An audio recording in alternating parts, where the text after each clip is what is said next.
Bonjour à tous et bienvenue sur le bilan de la semaine. Cette semaine, nous avons commencé la dernière séquence de l'année qui s'intitule Les signaux. Commençons tout d'abord par quelques rappels des années précédentes. Un signal transporte une information depuis un émetteur jusqu'à un récepteur. L'émetteur est celui qui envoie le signal donc, et le récepteur est celui qui le reçoit. Un signal peut être de différentes natures en fonction du mode de transmission de l'information. Cette semaine, tu en as vu plusieurs. Il faut en connaître quelques-uns. Il y a par exemple le signal sonore. Un signal sonore se transmet grâce au son. Il y a aussi le signal lumineux qui se transmet grâce à la lumière. Mais encore le signal électrique qui est transmis grâce à l'électricité.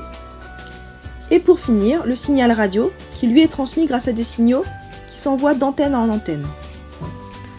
Parfois, l'information transmise, c'est-à-dire le message que tu envoies, peut être codé. Tu dois par exemple connaître le codage binaire qui sert en informatique et qui est un code qui utilise les valeurs 0 et 1 pour envoyer les informations. Passons maintenant un peu plus en détail aux signaux lumineux. La lumière ne se voit pas lors de son trajet. On peut seulement la voir lorsque celle-ci rencontre des objets. Les objets qui renvoient la lumière sont appelés des objets diffusants. Sur l'image, tu vois le soleil qui est une source primaire de lumière qui va envoyer sa lumière vers la Lune. Nous ne voyons la Lune que parce qu'elle renvoie la lumière du soleil. Dans l'air, la lumière a une trajectoire rectiligne.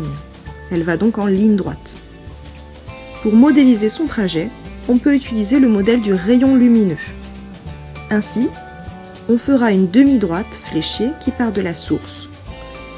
Dans la vie de tous les jours, les sources de lumière envoient une multitude de rayons lumineux. Pour les représenter, on utilise le modèle du faisceau lumineux. Ainsi, on ne représentera que les rayons lumineux qui délimitent la source de lumière. Il faut savoir que la lumière est constituée d'un ensemble de rayonnements et que ton œil ne peut en voir qu'une toute petite partie. On appelle ce domaine le domaine du visible. Lorsqu'une source éclaire un objet, il se produit un phénomène que l'on appelle les ombres. Sur l'objet, si une partie est obscure, on appelle ça l'ombre propre de l'objet. C'est ce qui se passe notamment pour produire le phénomène jour et nuit de la Terre. Sur un écran ou sur un sol, la partie qui deviendra obscure est appelée, elle, l'ombre portée. Si tu places un objet dans le cône d'ombre ou dans la zone d'ombre, celui-ci ne reçoit donc pas la lumière de la source. Il sera non visible. Une dernière chose à savoir sur les ondes lumineuses. La lumière se déplace à 300 000 km par seconde dans l'air. Passons maintenant aux signaux sonores. Sur cette vidéo, tu vois que lorsqu'un son est produit, l'air vibre. C'est pour ça que tu vois danser la flamme de la bougie. Le son est donc une onde qui se propage d'un émetteur vers un récepteur. Cette onde a besoin de matière pour se propager. Cela veut dire que tu ne peux pas entendre de son dans le vide. On peut modéliser le son par une courbe. Ici, notre courbe est régulière. Ce n'est pas toujours le cas. Voyons ensemble quelques caractéristiques pour le son. Parlons tout d'abord des motifs présents sur la courbe. Lorsqu'on représente un son, par exemple produit par un diapason ici, on s'aperçoit que la courbe comporte un motif, c'est-à-dire qu'une parcelle de la courbe va se répéter. Ce motif va nous permettre d'introduire une nouvelle grandeur physique qui est la fréquence. La fréquence est le nombre de motifs par seconde. Ici, j'ai rajouté une échelle de temps à ma courbe. On voit que pour tracer un motif, nous avons besoin de 2 secondes. On voit donc qu'en 1 seconde, il y a un demi-motif de tracé. On dira que cette courbe a une fréquence de 1/2 Hz. Parlons maintenant d'une autre caractéristique du son qui est l'intensité sonore. L'intensité sonore dépend de l'amplitude du son, c'est-à-dire de la hauteur de ta courbe. Elle donnera une sensation de bruit fort ou faible. Plus l'amplitude est grande, plus l'intensité est forte.